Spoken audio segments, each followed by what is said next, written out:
जोहार दोस्तों, मैं जय कुमार आप सबको अपने YouTube चैनल सरल पाठशाला में स्वागत करता हूं। और आप लोगों को पता होगा कि यहाँ 1000 महत्वपूर्ण क्वेश्चंस का सीरीज मैं चला रहा हूं और आज उसी सीरीज का तीसरा क्लास है।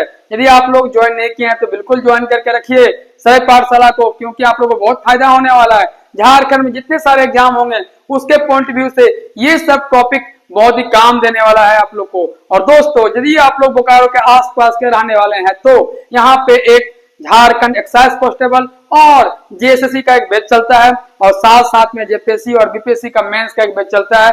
तो आप लोग वहां पे शामिल हो सकते हैं, क्लास ज्वाइन कर सकते हैं। तो चलिए आज का सेशन हम लोग स्टार्ट करते हैं। झारखंड के महत्वपूर्ण प्रीवियस ईयर्स क्वेश्चन हम लोग टू दी फैक्ट जानेंगे और उससे जुड़े हुए महत्वपूर्ण तथ्यों को जानने का प्रयास करेंगे। तो चलिए, तो आप लोग के बीच आज का पहला सवाल, किस त्योहार को झारखंड में बीज बोने के त्योहार के रूप में जाना जाता है? झारखंड में बीज बोने का कोई त्योहार होता है, समझिए उस त्योहार को रोहिणी या रोहन भी कहा जाता है। क्या कहा जाता है?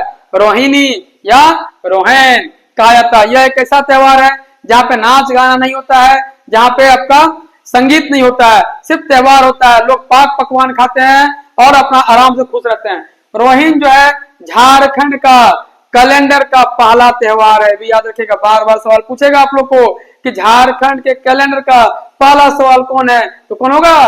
रोहिन। याद रखिएगा, रोहिणी या रोहिन हो जाएगा। बीज बोने का एक दो और त्योहार है, जैसे धान बुनी हो जाएगा, एरोक, संथाली लोग मनाते हैं एरोक धान बुनने के समय। तो सब याद रख लीजिएगा आप लोगों को, सब फैक्ट सब। अगला, 34वें राष्ट्रीय खेल के दौरान किसने मशाल जलाई थी? सब मशाल जलता है ना नेशनल गेम्स के टाइम। तो झारखंड में जो 34 नेशनल गेम्स हुआ था, 34वां नेशनल गेम्स हुआ था, तो किसने मशाल जलाई थी? दीपिका कुमारी। अब हम लोग जानेंगे कि 34वें राष्ट्रीय खेल में झारखंड का रैंक कितना था। पहले जान लीजिए कि 34वां राष्ट्रीय खेल कब हुआ था? 2011 में। याद रख लीजिएगा, 2011 में हुआ था। और रैंक कितना था? तो रैंक आसानी से याद करने का तरीका देखिए, लिखिए ना 34वां है तो 3 4 4 के बाद क्या आएगा? 5 3 4 5। तो रैंक कहाँ हो जाएगा? 5वां। रखना बिल्कुल नहीं है। अब यहाँ जान लीजिए शुभंकर क्या बाबू सब, तो शुभंकर में सब गड़बड़ मारता है। हाथी, कजू हाथी मत मारिएगा। छौवा है शुभंकर, और वो छौवा कौन है? छोटा सा हिरण का बच्चा। क्या हो जाएगा? शुभंकर कौन है? तो छौवा है। और छौवा कौन है बाबू लोग? तो छौवा है छोटा सा हिरण का बच्चा। अब जानते हैं हम लोग दीपिका कुमारी के बारे में कि यही मशाल क्यों जलाई थी। तो दीपिका कुमारी का संबंध तीरंदाजी से है, आर्चरी से है, और टाटा आर्चरी से जुड़ी हुई है ये। और ये दीपिका कुमारी कॉमनवेल्थ गेम जो दिल्ली में हुआ था 2010 में, वहीं पे क्या गोल्ड मेडल जीती थी। और 2021 में जो हुआ था नेशनल चैंपियनशिप, वहां भी गोल्ड मेडल जीती थी भाई। तो याद कर लीजिएगा, बड़ी इंपॉर्टेंट है। और इनको 2016 में पद्म श्री अवार्ड दिया गया था। किनके साथ? सिमोन उरांव के साथ। झारखंड के ही है सिमोन उरांव, जिनको जल पुरुष कहा जाता है, वाटरमैन ऑफ झारखंड कहा जाता है। तो उसको आगे हम लोग देखेंगे। समझ आ गया था सारा फैक्ट। अब अगला, मंगोलिया पॉइंट किस स्थान पर स्थित है? कौन है मंगोलिया? मंगोलिया मंगोल नहीं जाना है भाई, याद रखिएगा, चाइना फाइना नहीं जाना है। मंगोलिया पॉइंट कहाँ पे है? नेतरहाट में है। अब नेतरहाट से जुड़ा हुआ कुछ फैक्ट जान लीजिए कि नेतरहाट कहाँ पे है, तो लातेहार में है। लातेहार जिला कब बना? 2001 में बना। अब समझिए कि नेतरहाट झारखंड में जितना पाट क्षेत्र है उस सब पाटों में सबसे ऊंचा कौन है? नेतरहाट पाट। इसका हाइट 1180 मीटर है। याद रख लीजिएगा, नेतरहाट में ही आपका सूर्यास्त और सूर्योदय का जो सौंदर्य स्थल है यहीं पे है। नेतरहाट को पहाड़ों की मल्लिका या पहाड़ों की रानी भी कहा जाता है। तो ये फैक्ट जान गए। देखिए स्कूल लिख के रखे हैं। पहले झारखंड में मैट्रिक परीक्षा फर्स्ट क्लास सबसे वैसे यही स्कूल से पास होता था बाबू लोग, और झारखंड में कहीं ज्यादा पास नहीं करा था, इसलिए स्कूल तो लिख के रखे। स्कूल बहुत इंपॉर्टेंट है कि 1954 में इसका स्थापना हुआ था। जब भारत रत्न की शुरुआत हुई थी तो झारखंड में आपका नेतरहाट आवासीय विद्यालय की शुरुआत हुआ था। और कौन क्या था? Charles Napier. कौन? चार्ल्स नेपियर स्टार्ट किया था। और यहीं पे पूछेगा कहाँ है सेब का बगीचा, तो पूरा झारखंड में एक ही जगह है सेब का बगीचा। कहाँ पे? आपका नेतरहाट में। हो गया क्लियर? आगे जानते हैं हम लोग पालना डैम किस नदी पर है? पालना, छोवा को नहीं पालते हम लोग, वही पालना डैम स्वर्णरेखा नदी में है। कौन सा? स्वर्णरेखा नदी में। रेखा जो है पाल रही है छोवा सबको, तो क्या हो जाएगा? स्वर्णरेखा में हो जाएगा पालना डैम। अब समझिए कि आपका स्वर्णरेखा नदी में और 2-3 गो डैम है। कौन कौन डैम? रुक्का बांध, रुक्का डैम यहीं पे है, गेतलसूर डैम यहीं पे है, तो याद कर लीजिएगा। स्वर्ण रेखा के साथ मैं पालना डैम के साथ क्या क्या बोले, गेतलसूर डैम बोले आपको और रुक्का बांध बोले। अब देखिए कहाँ से निकलती है, स्वर्ण रेखा है तो रानी जाएगी कहाँ, रेखा रानी साथ साथ, तो रानी चुहा गांव से निकलेगी। रानी चुहा गांव कहाँ है, नगाड़ा बजा के निकलेगा, कहाँ, नगड़ी ब्लॉक। नगड़ी ब्लॉक कहाँ है, रांची में, तो याद कर लीजिएगा उद्गम रानी चुहा गांव, नगड़ी ब्लॉक, रांची। अब देखिए इसकी लंबाई कितनी है, तो 470 किलोमीटर है, याद रखिएगा। इसका सहायक नदी कौन कौन है, तो राढ़ू, जुमारू, संजय, खारू, सब इसी की सहायक नदी है। अब देखिए कि दामोदर घाटी में मुख्य रूप से कौन सी मिट्टी पाई जाती है, अगला क्वेश्चन। तो गलती से सब मारता है लाल मिट्टी, कहा मारता है लाल मिट्टी, का झारखंड में लाल मिट्टी वैसी है, तो यहाँ गलती से नहीं मारिएगा, यहाँ होगा फुसफुस बलुई मिट्टी। अब जो भी नदी में गया होगा बाबू, देखते हैं ना, चलते हैं तो नदी के धारे धारी क्या होता है, बालू में धंस जाता है पैर तो फुसफुस बालू होता है, तो क्या होगा, फुसफुस बलुई मिट्टी हो जाएगा। अब समझिए कि यहाँ पे मिट्टी आया है, तो झारखंड में कई तरह का मिट्टी पाया जाता है, 6 प्रकार का मिट्टी पाया जाता है झारखंड में। 8 7 नहीं मारना है, मारना कितना है, 6 प्रकार का मिट्टी पाया जाता है।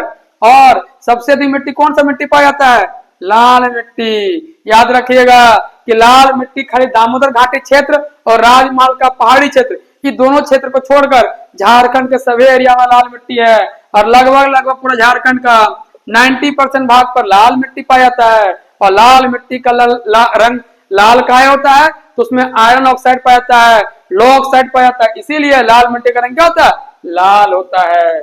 चलिए अब यहाँ दामोदर घाटी आ गया है, तो दामोदर घाटी का स्थापना कब हुआ, 7 जुलाई 1948 को। तो किसके तर्ज पर बना है, तो अमेरिका का टेनेसी घाटी के तर्ज पर बना है। और इसमें कितना बांध है, तो 8 बांध और एक औरधक बांध, दुर्गापुर वाला, टोटल मिलाकर 9 का बांध है। अब अगला, किस स्थान पर 500 फीट ऊंची भुवनेश्वरी मंदिर है, तो याद रख लीजिएगा, भुवनेश्वर नहीं मारिएगा, जमशेदपुर मार देना है, जमशेदपुर टू भुवनेश्वर। भुवनेश्वरी मंदिर कहाँ है, जमशेदपुर में है। अब समझिए कि जमशेदपुर पूर्वी सिंहभूम में है, तो जमशेदपुर कौन नदी किनारे है, तो स्वर्ण रेखा और संजय दो नदी के बीच में है कौन, जमशेदपुर। जमशेदपुर में एक स्टील प्लांट है, टाटा आयरन स्टील कंपनी, उसका स्थापना 1907 में हुआ। उसमें जो है लोहा उत्पादन 1911 में शुरू हुआ और वहां से स्टील उत्पादन 1914 में स्टार्ट हो जाएगा। अब समझिए कि जमशेदपुर जो है भारत का पहला और सबसे अधिक उत्पादन करने वाला क्या है, टाटा स्टील प्लांट है, वो स्टील प्लांट वहां पे है। अगला, ये अंग्रेजों ने जलियांवाला बाग के तर्ज पर कहाँ गोलियां चलाई थी। अभी जलियांवाला बाग हम लोग को अमृतसर नहीं जाना है, 1919 वाला, उससे पहले अंग्रेजों ने जलियांवाला बाग के तर्ज पर कहाँ गोलियां चलाई थी, तो डोम्बारी पहाड़ या डोम्बारू बुरु पहाड़ मने होता है, बुरु संथाली में पहाड़ को बुरु कहा जाता है। अब जानिए कि डोम्बारी बुरु पर किसको मैंने मारने के लिए गोली चलाई गई थी, तो बिरसा मुंडा को। कब, 1899 में पकड़ने के लिए। डोम्बारी बुरु कहाँ पर है, तो खूंटी जिला में है, तो ये फैक्ट हो जाएगा। अच्छा एक चीज और बोल दीजिए कि बिरसा मुंडा को पकड़ने के लिए अंग्रेज लोग कितना रखा था, पुरस्कार की राशि 500। एकदम हो गया क्लियर। आगे आइए, पलामू किले का निर्माण किसके द्वारा किया गया था, आपका आंसर दिया राजा मेदिनी राय, लेकिन प्रताप राय भी होगा तो आंसर होगा, बताएंगे क्यों। देखिए पलामू किला जो है 2 किला है, एगो नया और एगो पुराना।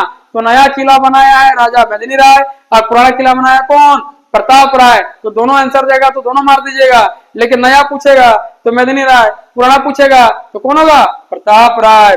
अब समझिए कि पलामू किला है कहाँ, तो लातेहार में है। पलामू किला, पलामू गलती से नहीं, कहाँ, लातेहार। पलामू टाइगर रिजर्व कहाँ, पलामू नहीं, लातेहार। पलामू नाम का 2 चीज है और दोनों है कहाँ, लातेहार में। पलामू का किला और पलामू टाइगर रिजर्व दोनों आपका कहाँ पे है, लातेहार में है। चलिए पलामू किला के बगल में औरंगा नदी बहती है। अब समझिए कि यहाँ पे जो है आपका नागपुरी दरवाजा बड़ी फेमस है। नागपुरी दरवाजा जो यहाँ बना है बड़ी फेमस है यहाँ पे पलामू किला में, इसका आकर्षक का मुख्य केंद्र बिंदु है। और यहीं पे 1661 में दाऊद खान ने वो मस्जिद बनाया था। पूछता है कि दाऊद खान ने कहा मस्जिद बनाया था, तो पलामू किला में। कब बनाया था, 1661 में। अब आ जाइए अगला कि झारखंड सरकार के द्वारा बिटिया वर्ष कब मनाया गया था, कब घोषित किया गया था, 2012 में। कब, 2012 में। यदि यही क्वेश्चन स्किप करके पूछ देगा ये वाला युवा एवं क्षमता विकास वर्ष झारखंड सरकार द्वारा कब मनाया गया? तो 2013 मारना है ना। बिटिया वर्ष हो जाएगा आपका कब? 12 में। युवा एवं क्षमता विकास वर्ष कब हो जाएगा? 13 में। अगला, उरांव, कोरवा और पहाड़िया जातियों का सम्मान किस भाषा परिवार से है? कौन सा भाषा परिवार से इन लोग है? उरांव, कोरवा और पहाड़िया। तो याद रखिएगा द्रविड़। किससे है? द्रविड़। उरांव लोग अपनी भाषा को बोलता है कुड़ुक, और पहाड़िया मैंने माल पहाड़िया, सोया पहाड़िया, वो दोनों क्या बोलेगा? मालतो। उरांव लोग क्या बोलेगा? कुड़ुक, और पहाड़िया लोग क्या बोलेगा? मालतो। अब समझिए कि झारखंड में आपका ऑस्ट्रो एशियाटिक भाषा भी है। तो जितने सारे जनजाति लोग हैं, माने आपका उरांव, कोरवा और पहाड़िया, ये तीनों छोड़ के, जैसे मुंडा हो गया, संथाल हो गया, ये सब क्या बोलेगा? ऑस्ट्रो एशियाटिक भाषा का यूज करते हैं हम लोग। और एक भाषा और है भारोपी भाषा परिवार, माने हिंदी और यूरोपीय भाषा परिवार। वो लोग कौन बोलता है? जैसे खोटा, नागपुरी, पंचपरगनिया, आपका ये सब जो बोलेगा, वो सब भाषा का कहाँ यूज करते हैं लोग? हिंदी भारोपी भाषा परिवार में सब आएगा। चलिए अगला, भारत का सबसे पहला उर्वरक खान कहां पर स्थापित किया गया था? पहला कहां होगा? सिंदरी में। सिंदरी कहां पे है? धनबाद में। अब जानते हैं कब किया गया था? 1951 में। कब किया गया? 1951 में किया गया था। 1951 में किया गया था भाई। अब देखो इसका भी नाम चेंज कर दिया गया है 2016 में। देख लीजिएगा, पीएम मोदी के द्वारा किया गया है 2016 में। हिंदुस्तान उर्वरक HUCL, हिंदुस्तान उर्वरक कॉर्पोरेशन लिमिटेड कर दिया गया है इसका नाम चेंज करके। 12वां नंबर क्वेश्चन, किस खनिज का एकमात्र उत्पादक राज्य झारखंड में? मैंने पूरा इंडिया में खाली एक जगह होगा झारखंड में। क्या? यूरेनियम और पैराइट। यूरेनियम और पैराइट। अब समझिए पूरा भारत का कितना परसेंट जो है झारखंड में खनिज उत्पन्न होगा? तो 40% अकेले करता है झारखंड। ताओ गरीब है यहाँ का आदमी लोग, बाबू लोग समझ लो। उसके बाद कि भारत का रूर कहा जाता है, रूर। रूर कहाँ पे है? जर्मनी में। तो भारत का रूर कहा जाता है किसको? झारखंड को। अगला क्वेश्चन, एशिया का सबसे बड़ा स्टील संयंत्र कहाँ है? सबसे बड़ा पूछ रहा है एरिया वाइज। एरिया वाइज, उत्पादन में नहीं, एरिया वाइज। तो कहाँ होगा? बोकारो। अब समझिए बोकारो में एक जगह है माराफारी। बोकारो में, पूरा बोकारो में नहीं है, माराफारी एक जगह है, वहीं पे बोकारो स्टील प्लांट का स्थापना किया गया है। और कब स्थापना किया गया? 64 में, 1964 में। उत्पादन कब शुरू हुआ? 1974 में, मतलब 10 साल के बाद। और ये जान लीजिए कि सेल के अंतर्गत काम करता है, steel authority of India limited के अंदर ये शामिल है। तो झारखंड में 2 स्टील प्लांट है। टाटा स्टील प्लांट जो प्राइवेट है, सेल के अंतर्गत एक है कौन? Bokaro steel plant. अब समझिए बोकारो स्टील प्लांट है, इस प्लांट को पानी कहां से मिलती है? तेनुघाट डैम से। तेनुघाट डैम कौन नदी पे है? तो दामोदर नदी में है। अगला, कि साइमन कमीशन के सामने झारखंड अलग राज्य का ज्ञापन सौंपा गया।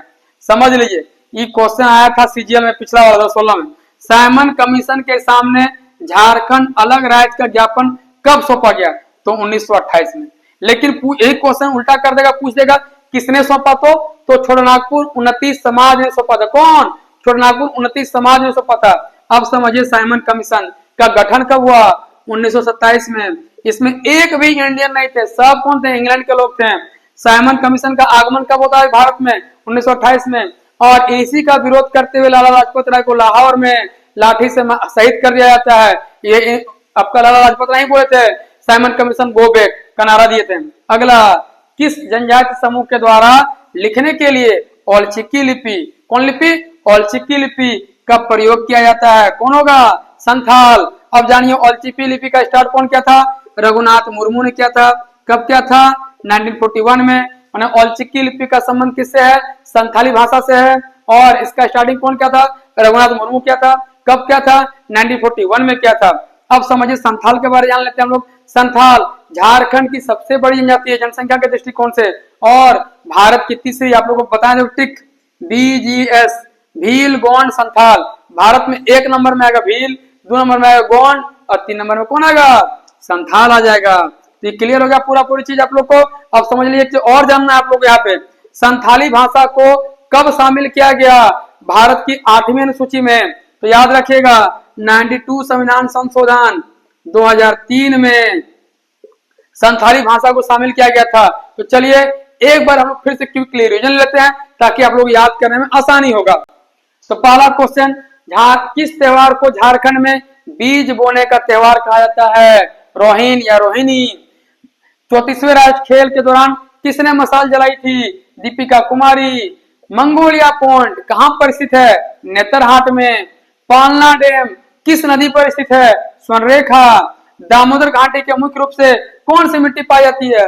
फुसफुस बलुई मिट्टी। किस स्थान पर 500 फीट ऊंची भुवनेश्वरी मंदिर स्थित है? जमशेदपुर। अंग्रेजों ने जलियांवाला बाग के तर्ज पर कहां गोलियां चलाई थी? डोम्बारी पहाड़ में या डोम्बारी गुरु में। पलामू किले का निर्माण किसके द्वारा किया गया था? राजा मेदिनी राय या प्रताप राय। दो आंसर होगा इसका।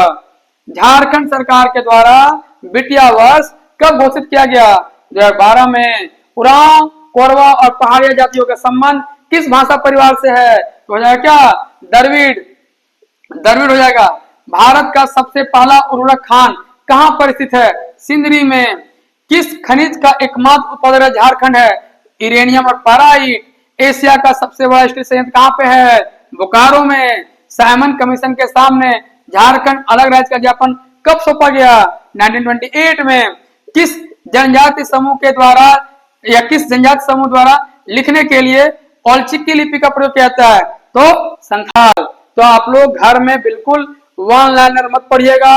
एक क्वेश्चन में बहुत सारे क्वेश्चन छुपे हुए होते हैं, तो सब क्वेश्चन को ध्यान में रखिएगा। उससे जुड़े हुए जितने सारे तार हैं उस सबको जानने का प्रयास कीजिएगा। इन्हीं के प्रीवियस क्वेश्चन हम देख लिए और जो इंपोर्टेंट उसको छोड़ दिए। यहाँ देखें हम लोग कैसे आप लोग को बताने का प्रयास किए।